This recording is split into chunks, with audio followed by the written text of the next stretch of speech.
Hi, I'm Quinn Blake. Welcome back to the Jam Sessions. Americana might be the broadest subgenre of modern music. With flavors of folk, blues, and country, it gives an artist a lot of room to really find their voice and explore their roots. Here's our guest, performing Watching the Trees Grow, Evan Blackerby and the Bandwagon.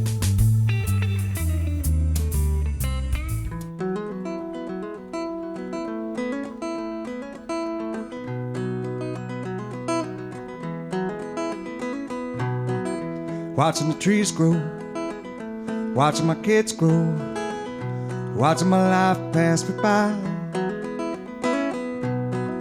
watching the house shake, watching the food bake, feels a lot bigger than mine. Watching these spaces, watching these faces, lifetime isn't enough time.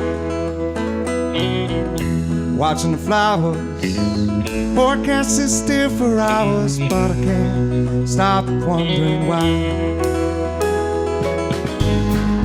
Beauty looks like ashes. Beauty looks like ashes. Beauty looks like ashes, and I'm glad isn't up to me.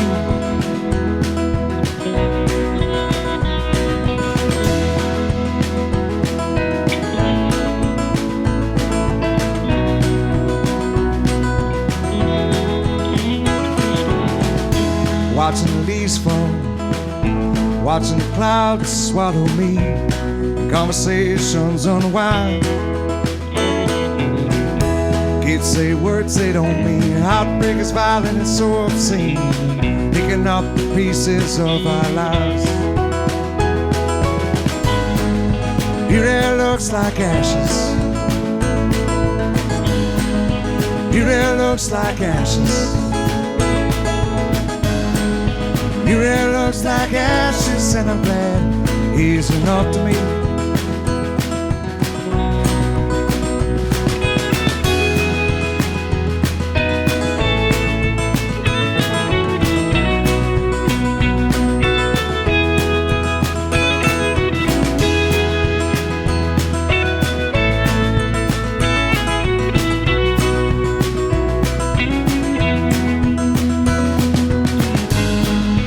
Beauty looks like ashes. Beauty looks like ashes. Beauty looks like ashes, and I'm glad he's enough to me.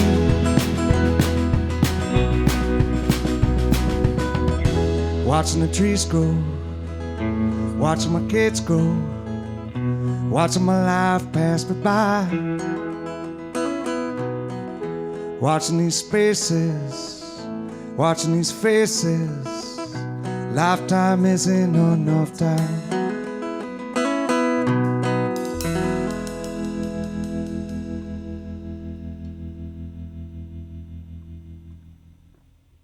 Welcome back to our show. I've got Evan Blackerby here, and Hey, it's good to have how's you. it going? Yeah. Thanks for having me. I really appreciate it. Yeah, so, I mean, you got a new album out. Yeah. How's that been going? Yeah, so it's called Hop on the Bandwagon. It just released in early January, and we've been kind of out playing it and getting the songs out there and getting them out into the world. Nice. Yeah, so how's reception been? Been good? It's been great. It's Yeah. been great. We've been playing these songs for a number of years now, and finally we're able to get it down to a packaged format. Mm-hmm. And so we finally put it on vinyl and put it on all the streaming pull that sources. up. That looks And awesome. Yeah, I thought it was great. Who did that art? Yeah, this is a friend of ours named Annabella Boatwright. And Here, show it to the she's camera. got local Let's show it to the ties. camera. Let everybody How see do I it. do that? Yeah. How do I do that? There you go. Right here? Yeah. Okay, There you cool. So yeah, there's the artwork and everything. Annabella did a great job on it, and it's kind of got that old school flair and the new school digital old school flair. But she did a first version of it on color pencil, and we kind of kept going with it, and we kept coming back to this first version of how it looked with just the regular color pencil draft, and so she killed it. Nice. Yeah. Well, to talk about process on this, so Yeah. recording, what were you thinking going through this? Well, I thought, okay, so I'm older than I was, as we all are. And so, you get to this place in life when you're kind of like, if you're not going to make the album, stop talking about it. Get up, get off the pot. And so I just was tired of talking about it and tired of not doing anything about it. And so last June, July, I just threw it out to my followers on Instagram and Facebook and everywhere and just said, hey, spur of the moment, I'm going to make an album.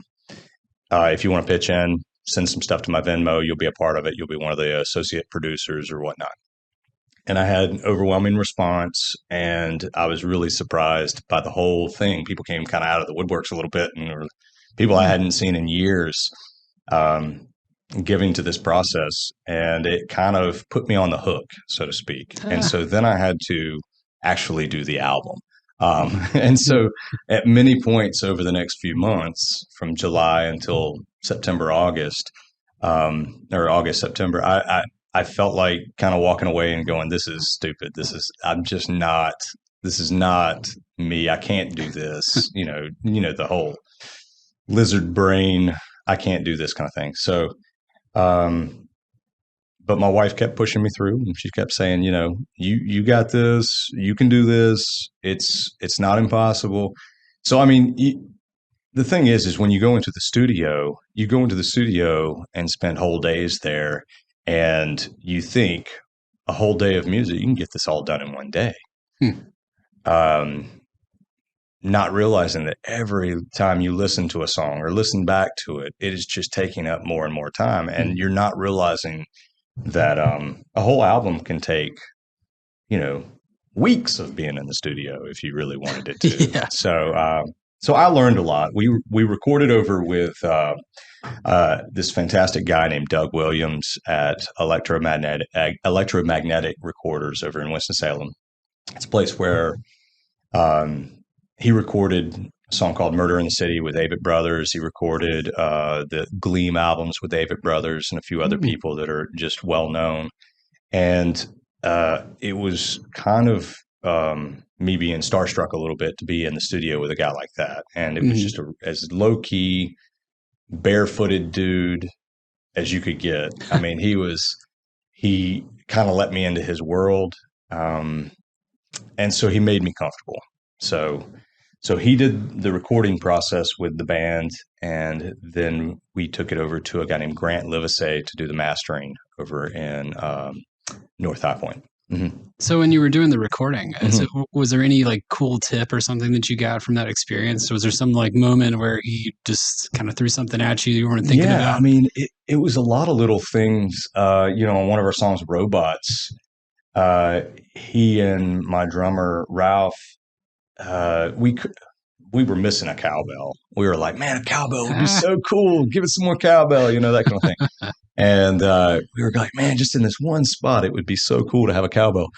And we couldn't find one. So we grabbed a metal water bottle, and filled it up to the right spot to give it just enough of a thing.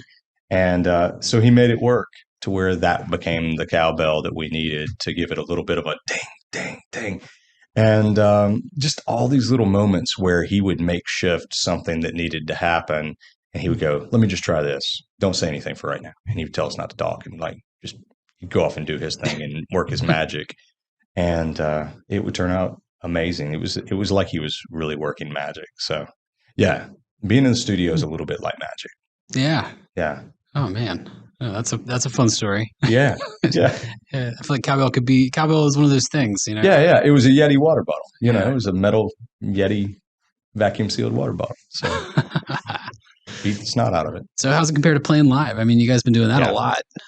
Yeah, playing live is a lot of fun. Being out and about, meeting people, seeing the people who listen to your songs, but doing something on an album where people could sit and listen to the album for 30, 45 minutes, and they could experience something in a way that maybe just being out amongst their friends, maybe they wouldn't hear this, or maybe they wouldn't see the meaning behind the words, or they might not notice something about the song. So I love when I'm at home I love sitting and listening to somebody's album who's put it together for that specific purpose, where they've said, "Hey, I'm going to create an experience for this person for 30, 45 minutes, and they can be a part of it, and kind of all encompassing a little bit." And I love that. Yeah. And I don't think a lot of people do that anymore. And so I do think that there's a huge difference between playing live and playing on an album, but creating the album is a little bit more like playing on a canvas and Mhm. kind of creating that work that you can kind of mold, kind of present it as Mhm. such. Playing live, you got to be in the moment at all times. Exactly. Yeah. The danger with creating an album is knowing when to quit and draw a line and say, "Hey, you've recorded enough. You've done enough. You've done enough editing of it. You've written enough songs. These songs all fit." I mean, we cut half of the songs off the album, so Mhm. you end up with a really tight crew of songs. Not everybody is the Beatles' White Album when you just Yeah. have 50 songs on the album or whatever they had, Yeah. 40, Just 50 push it. songs, Yeah. just everything. Uh, So, I mean, yeah. so piggybacking off that, so when you're playing live, is there a favorite song? Like one of those songs? Is it off that? Is it an old one? Like Yeah, what's I your love go-to? man, that's a tough one. I love playing Robots, the first song on the album. It's just a groove. It's something that I wrote 10 or 15 years ago, and it was one of those songs that I loved playing by myself, but once you added all the band members on it, it just took on a life of its own. And when I see people's eyes change and they go, Mhm. "Okay, okay, that's it. All right." When you start playing it. And I love that feeling of watching somebody get into something that they weren't sure about. Yeah, when You it can, clicks and they get in. yeah, Yeah. yeah.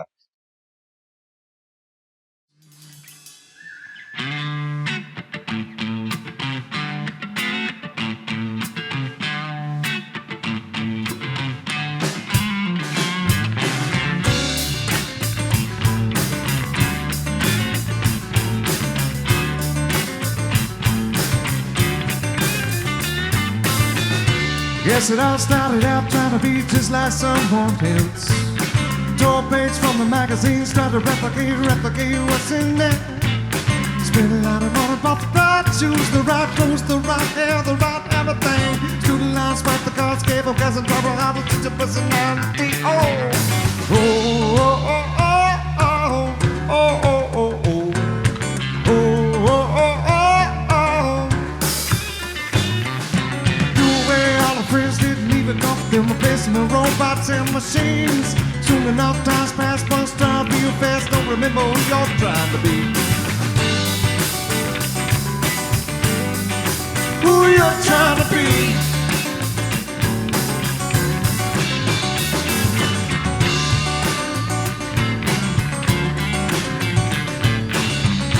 Hop on the bandwagon, don't you know that it drives real slow? Don't you know that success is not determined by figuring out your goals? People stay sincere when you look in their eyes, but then you turn around. Hard as you try, you get by. Get your feet off the ground. Who you're trying to be.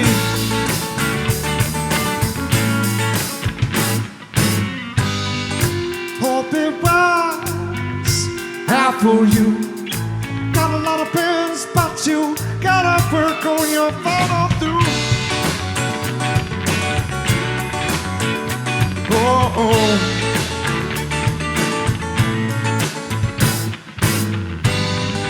If it ever falls apart, just remember that you've got a brand new start. Waiting right there for you. Waiting right there for you.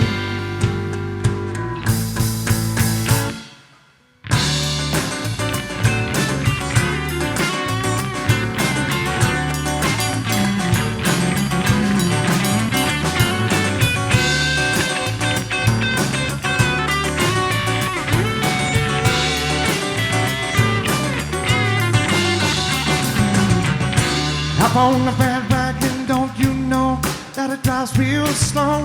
Don't you know that success is not determined by picking out your clothes? People seem sincere when you look in their eyes, but then you turn around. Hard as you try, you can't find. Get your feet off the ground. Who you trying to be?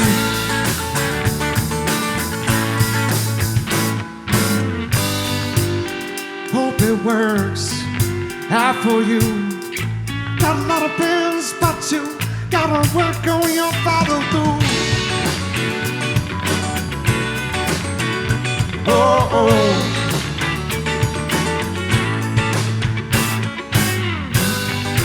If it ever falls apart, just remember that you've got a brand new start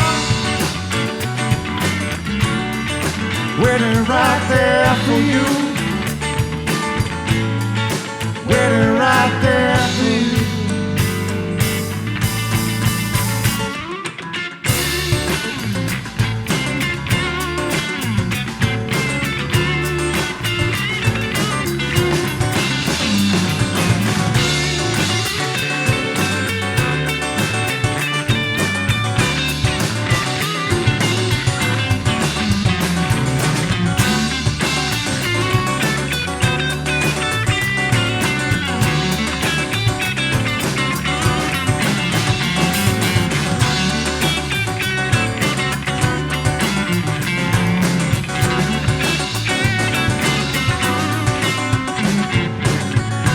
Guess it all started out trying to be just like someone else.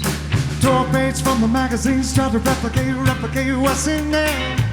Spent a lot of money, bought the right shoes, the right clothes, the right hair, the right everything. To the last spot, the cars gave a gas and drive a hundred tints of personality. Oh, oh, oh, oh, oh, oh, oh, oh, oh, oh, oh, oh, oh, oh.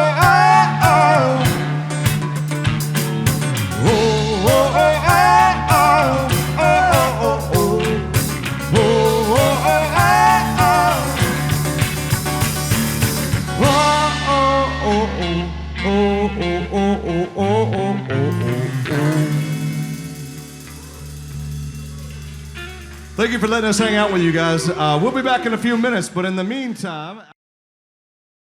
So there's a few songs like that. Birmingham Batman is a song that's the second song on the album.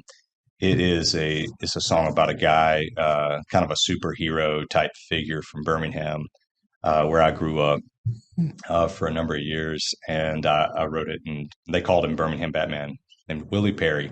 He'd drive around in his 73 Thunderbird, 71 Thunderbird, and save people when they had flat tires and gas, ran out of gas and stuff like that. And so I grew up kind of knowing about this superhero figure, and it's a pretty happening song. It's pretty good. Nice. Yeah. So yeah, it's worth listening to. Yeah, I mean the whole album's worth listening to. Yeah, I was checking it out earlier. So. Yeah. So that was another thing I wanted to talk about. So we talked about process of this album, but so tell us how you got started, because I think there's a funny story where you produced your own CD and we man, I started writing songs when I was in 8th grade, maybe. I had a English teacher named Mr. Doherty, and he would tell us, if I was a teacher, I don't know what I would think. It might come across as lazy, but he didn't let it be lazy. It was like he did 3 days during the 5 days of the week where you write. He said, write whatever you want. And then the last 2 days of the week you read.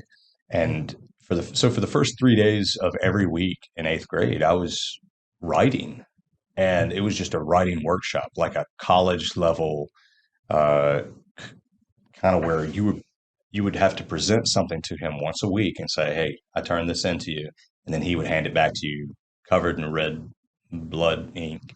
And you'd have to fix whatever it was. And so in that process, I was like, man, I was listening to Sgt. Pepper's and stuff in 8th grade and going, I think I can write some stuff. And so a lot of it ended up being like Lucy in the Sky and the Diamonds and stuff, not knowing anything. Yeah. And he would make it bleed. and I would get better at it. And over the course of a few years, I kept writing, and I just made a commitment somehow in ninth, 10th, 11th grade to keep writing every day. And then when it got to be about a freshman in college, I said, well, we should make an album. We should do this. And so I pulled a bunch of friends together who all played instruments and just started rehearsing and kind of going through the process of like, what if we did this? What if we did this CD? And I mean, I think this was year 2000. And so that ages me now. And so the whole process of putting 10 or 12 songs on an album as a freshman in college, I think it was an important part of my development where I just didn't understand the work that went into it. I understood that it took a lot of work. I just didn't understand that when you present a song to somebody, it's got a beginning, middle, and end. You're writing about something. You're trying to actually do something more than just put your song down. Yeah. It's got some depth to it, and you're trying to kind of reach through the speakers and actually do something with it.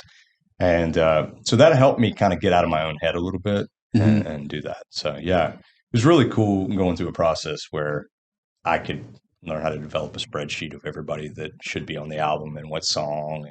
I became a pretty big nerd with it. Nice. So, I mean, that's a cool way to do it. I never really think about doing it as like it's almost like a business model when you look at it that way. Yeah. And I had no idea what I was doing, but I just knew that I needed to keep. The thing about doing an album is this: if you continue to hold on to the songs and you don't put them out into the world, if you don't show your work, what's going on behind the scenes, you'll kind of stop having a reason to work. Like you'll stop working. If it's just for you and you're throwing them in a closet somewhere, eventually that runs out to where you're not seeing your work connect with people. And it's not about just showing it off or being loud and proud about it. It really is. It really can egg you on to do something more that connects with people. And I think that's what I learned from that first album is if I can get my work out there, maybe I'll start writing more. And that's what I've seen since I released this last month. Even I've started writing again, new songs. So that's a helpful lesson for me to know. Yeah. Keep the river flowing, Yeah, you got to keep pushing them out or they kind of clog up. Yeah. You build the dam and then now right. Where's it going? Yeah, where's it going to go? So with that in mind, what do you got going on this year? Any big plans? Yeah, we're playing a bunch of shows as a band. I'm playing a bunch of solo gigs, a bunch of solo shows, just me and a guitar. I'm trying to find the people who like my stuff. Because your music isn't for everybody, and that's okay. But you have to kind of find your people, and it's a little bit harder than it was when one major label put out an album and everybody goes, that's the new album that everybody's listening to. There's a zillion ways to put out your music, and finding those 100, 200, 500 people that listen to your music, that's kind of my goal is finding those people. But again, it may not be for everybody, but it is for a few people. And those people who listen and like it, I love it. Those are the people I really connect with. So that's my goal this year is to find those people who really connect. Well, if you're out there and you're listening to this right now, where can we find your music? Where can we find this album? Absolutely. You can find this album. If you want to buy a vinyl copy, you can go to my website, evanblackerby.com. Nice. Or you can listen on any streaming service, Spotify, Apple, Pandora, Amazon, all the ones that you listen to. It's on everything. Awesome. So go check it out. Awesome. Well, thanks for being here today. Yeah. Really appreciate it. Yeah.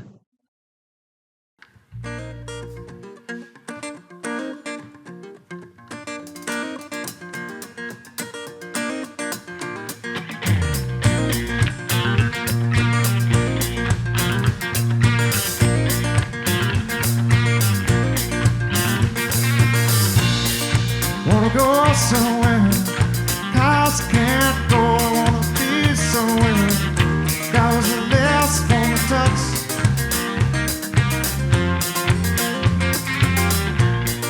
Just can't wait for just can't recreate colors and the way that's passed down. All the roads to where we wanna go, so let's go right now. All we need is a moment to take everything we need.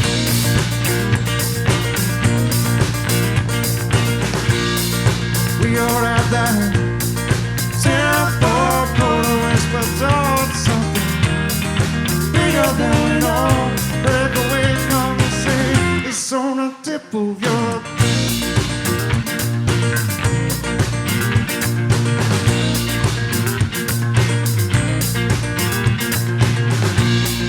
wanna go somewhere, cause can't go.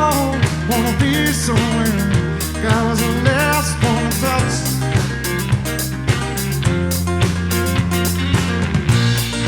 Just can't wait for the break of day. Just can't recreate the colors and the way that's passed down. I know the roads to where we want to go, so let's go right now. All we need is a moment to take everything we need.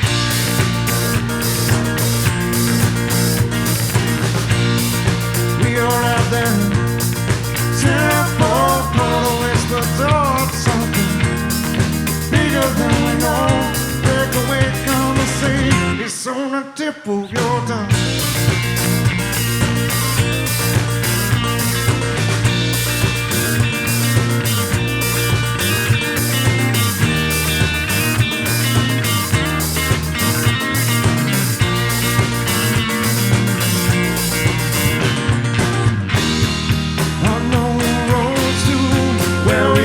Go, so let's go right now.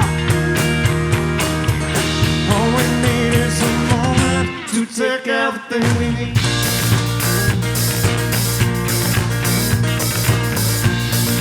We are out there, tempo, polarized, but towards something bigger than we know. Break away, come and say it's on the tip of your tongue.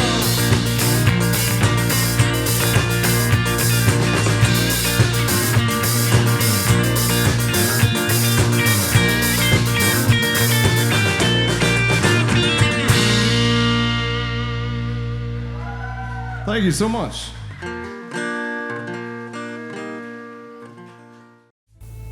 Thanks for jamming with us today. Now it's your turn, and we'd love to hear from you. Shoot us an email at jamsessions@wghp.com and tell us what's going on in your scene. Maybe we can talk about it on the next session. We'll see you then.